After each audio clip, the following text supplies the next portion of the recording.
Bonjour, Monsieur Daniel Goldberg. Nous Bonjour. sommes à l'Assemblée nationale. Vous êtes docteur en mathématiques de l'Université Paris 6. Et suite à ce doctorat, vous êtes devenu enseignant-chercheur aux universités Paris 8 et Paris 13. Nous sommes ici. Alors, pardon, je précise, excusez-moi, c'est plutôt en mécanique des fluides que j'ai fait ma thèse. Bien, Voilà, c'est une discipline qui demande à être défendue. Et j'ai été enseignant-chercheur à Paris 8 seulement. Étudiant à Paris 13, enseignant-chercheur à Paris 8. très bien. Alors nous sommes ici pour parler des compétences développées par la formation par la recherche. D'après vous, quelles sont les compétences majeures que vous avez développées grâce à cette formation? Bah, écoutez, c'est d'abord je pense, m'a apporté cette formation par la recherche, c'est le fait de prendre un sujet et de se dire qu'il y a toujours matière à aller un peu plus loin, à essayer d'en comprendre les phénomènes parfois cachés, essayer de les analyser, voire de les modéliser. En tout cas, c'est ce qu'on fait beaucoup, je crois, quand on fait la mécanique des fluides et les mathématiques appliquées en général. Et puis d'essayer de les rendre les plus intelligibles, ces phénomènes.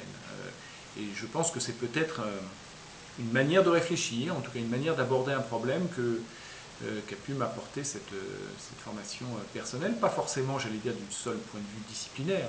On fait finalement très peu de mécanique des fluides, de mathématiques appliquées à l'Assemblée nationale, mais en tout cas sur, encore une fois, la manière de se saisir d'un sujet, d'en voir le côté parfois purement théorique et son application concrète, la manière de pouvoir traduire et d'organiser ses idées, sa pensée. Sans doute que cette formation m'a apporté de ce côté-là. Et certaines de ces compétences vous ont-elles servi dans votre engagement politique? Alors là encore, pas forcément les compétences disciplinaires, encore que, comme il y a finalement assez peu de députés ou d'élus, je crois au sens large, qui ont une formation scientifique, je suis docteur en sciences, sans doute sur certains sujets particulièrement techniques dont on peut débattre ici à l'Assemblée nationale, ces compétences disciplinaires, j'allais dire, ont pu être utiles pour apporter des sujets, mais comme d'autres ont d'autres compétences disciplinaires qui leur permettent d'aborder peut-être sans doute mieux d'autres sujets débattus en tant qu'élus à l'Assemblée nationale ou ailleurs. Mais encore une fois, la manière dont on peut aborder un problème, la manière dont on peut s'en saisir, l'écoute ou la compréhension d'autres points de vue aussi, bah, c'est de points de vue différents, dont on ne s'est pas forcément fait soi-même, sur lesquels on ne s'est pas forcément fait soi-même un avis tranché. Et ça, je crois que ça se rapporte beaucoup à ce que j'ai pu faire pendant les années où j'ai donc préparé cette thèse, il y a bien longtemps maintenant, mais où à la fois entre la recherche bibliographique, le fait de se saisir d'un sujet, de ne pas arriver avec trop de présupposés sur un sujet, d'avoir l'esprit plutôt ouvert, de se laisser guider par une analyse objective de la situation, essayer d'avoir une analyse aussi des faits pour arriver à une conclusion. Bon, bah, tout ça, c'est, je crois, ce qu'apporte la formation par la recherche et ce qui doit se retrouver aussi quand on analyse, comme je le fais aujourd'hui, un projet de loi sur le logement, où on parle de situations très concrètes. On analyse la loi telle qu'elle est aujourd'hui, les modifications que l'on nous propose, on essaie de les traduire dans ce que sera la vie quotidienne des habitants de ce pays si jamais ce projet de loi est voté à la fin de ce mois de septembre. Donc voilà, c'est peut-être plus en termes d'appréhension d'un problème que j'allais dire le côté purement disciplinaire. Sans doute que quelqu'un qui aura fait des études supérieures ou qui aura fait une formation par la recherche en droit prendrait les choses peut-être de manière un peu différente, voire en sciences politiques ou en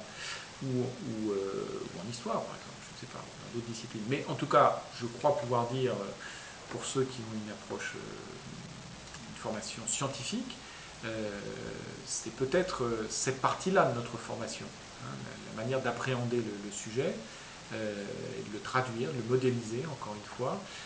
Alors là, on modélise avec des articles de loi, mais et d'essayer d'en voir là aussi la conséquence très concrète. Voilà ce qu'aurait pu m'apporter cette formation dans ma mission actuelle. Alors, on a malheureusement l'impression que ce diplôme n'est pas très valorisé en Mhm. France ou pas valorisé à ce juste niveau. D'après vous, quelles seraient les actions à mener pour pallier ce problème?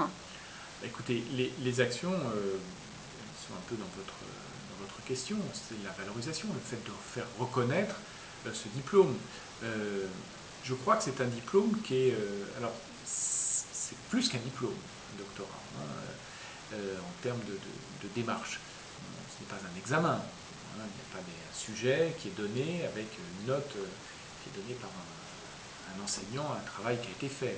C'est une formation sur plusieurs années où l'étudiant souvent se choisit lui-même son sujet, parfois même choisit autant son directeur de thèse que le directeur de thèse choisit l'étudiant. Il faut que le binôme fonctionne bien, avec chacun étant bien à sa place. Bon, donc c'est presque un voyage, hein, avec un point d'arrivée qui est parfois dans les premières années, j'essaie de me souvenir, c'est comme l'horizon.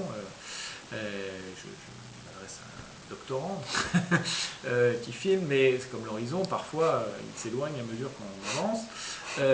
Bon, donc c'est tout un travail, il devrait être reconnu pour ça aussi.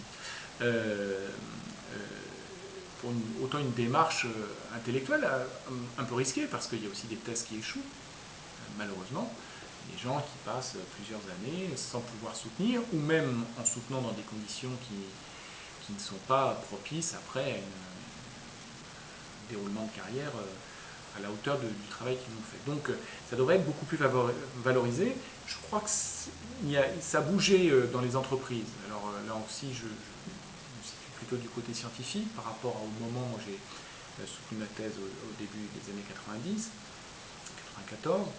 Euh, Déjà, je pense que la situation avait un peu évolué dans la reconnaissance par les entreprises de cette formation. Je pense que ça a continué de bouger. Je sais que, y compris pour des gens, par exemple, qui dans le domaine scientifique faisaient des mathématiques très théoriques, à qui on n'imaginait pas précédemment qu'ils puissent mettre un pied en entreprise, qu'ils étaient voués, ce qui est déjà beaucoup et fantastique, au tableau et à la craie pour faire fructifier leur recherche. Aujourd'hui, dans tous les milieux financiers, par exemple, je sais qu'on recherche des gens qui ont une grande capacité d'abstraction, de création de nouveaux modèles, d'idées fulgurantes pour que l'économie réelle marche mieux, ce qui est un beau programme. Je pense que voilà, il y a une meilleure reconnaissance. Pour le reste de la société, en dehors de la seule sphère économie, voilà, je crois que vraiment la nécessité, c'est de démocratiser le diplôme, c'est-à-dire de faire en sorte que vraiment celles et ceux qui, après un master, se lancent dans cette aventure, finalement, le fassent dans les meilleures conditions possibles. Et je pense que du côté notamment des allocations de recherche, en termes de nombre, il y a encore du travail à faire. Et il faut comment dire, si on veut que ce diplôme soit particulièrement bien reconnu, il faut aussi qu'il apparaisse vraiment comme un plus, que les 3 années minimum entre Bac plus 5 et Bac plus 8, en termes de reconnaissance, en tout cas c'est Bac plus 5, Bac plus 8 qui sont passées, elles apparaissent pour celle ou celui qui se lance dans cette aventure comme étant un débouché positif assuré à la fin, si bien sûr on soutient la thèse. C'est pas forcément évident aujourd'hui. C'est pas forcément évident suivant la carrière professionnelle à laquelle on se destine. Donc cette valorisation, elle passera sans doute par une meilleure reconnaissance, j'allais dire factuelle, de la même manière qu'un... Bon, voilà, on peut faire des choses en étant diplômé avec une licence, et, voilà, mais quand on acquiert un master, on a une qualification différente. Bon, là, il faut que le saut entre le master et le doctorat soit vraiment valorisé beaucoup plus qu'il ne l'est aujourd'hui. Euh, je pense que ça passe beaucoup par là. Et dans le milieu économique, mais pas seulement. Hein, dans les universités, sans doute elles-mêmes. Euh, Ça demanderait peut-être aussi à valoriser plus que ça ne l'est aujourd'hui, justement le côté formation par la recherche.